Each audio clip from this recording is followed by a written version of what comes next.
ఈ 2 చేతుల్ని ఇలా వాళ్ళ పాదాల మీద పెట్టి నమస్కారం చేస్తున్నారు. ఇలా. ఇది అశాస్త్రీయమైనటువంటి విధానము. ఏమవుతుందప్పుడు? మన కుడి చేయి వారి ఎడమ కాలుని, మన ఎడమ చెయ్యి వారి కుడి కాలుని తాకుతుంది. ఇది అపసవ్యము. Anti system. ఇది సవ్యమైనటువంటి విధానము కాదు. మరి ఎలా చేయాలండి అని అంటారా? చెప్తానండి. మన ఎడమ చెయ్యి వాళ్ళ ఎడమ కాలి మీద ఆనించాలి, తాకాలి. అప్పుడు మన కుడి చేయి వాళ్ళ కుడి పాదం మీద తాకి ఇలా వచ్చి మన 2 కళ్ళకి ఇలా కుడి కంటికి కుడి చేయి, ఎడమ కంటికి ఎడమ చెయ్యి ఇలా అత్తుకోవాలి. అప్పుడు వాళ్ళు దీవిస్తారు కదా! ఆ దీవెన మనకు చెందుతుంది. వాళ్ళు ఆశీర్వచనం చేస్తారు.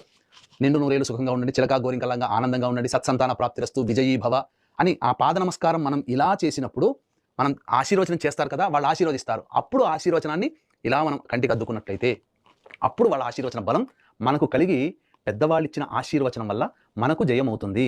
కాబట్టి విన్నారు కదా ప్రేక్షకులారా, ఇంకెప్పుడు కూడా ఇలాంటి తప్పు మాత్రం చేయకండి. చెప్పినటువంటి 2 విషయాల్ని మళ్ళీ ఒకసారి చూసి పూర్తిగా అవలోకనం చేసుకుని ఇక నుంచి పాటించండి. ఇక పెద్దవాళ్ళకి నమస్కారం చేసేటప్పుడు ఎప్పుడు కూడా మీరు దక్షిణం వైపు తిరగకూడదండి. మీరు తూర్పు వైపున చూస్తుండి పెద్దవాళ్ళు పశ్చిమ వైపునైనా చూడండి. అంతే తప్ప ఇక ఉత్తర దక్షిణాలు అనేటువంటివి పనికిరావు. ఇప్పుడు మీరు దేవాలయంలోకి వెళ్తారండి. వెళ్ళినప్పుడు దేవుడు ఎటువైపున చూస్తుంటాడండి? తూర్పు వైపే కదా. సాధారణంగా 100కి 90 దేవాలయాలు తూర్పు వైపే ఉంటాయి కదా. మీరు పశ్చిమం గుండా వెళ్ళి దేవుని ఇలా పశ్చిమ దిక్కులో ఇలా నమస్కారం చేసుకుంటారు. కానీ మీకు దైవం ఎలా ఉంటుంది? తూర్పు వైపునే ద్వారం ఉంటుంది. మరి పెద్దవాళ్ళు కూడా దేవతా స్వరూపం కదా.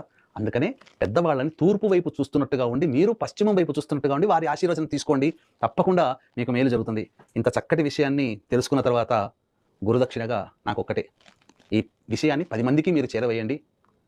తద్వారా 10 మంది మంచిని పొందుతారు. వీలైతే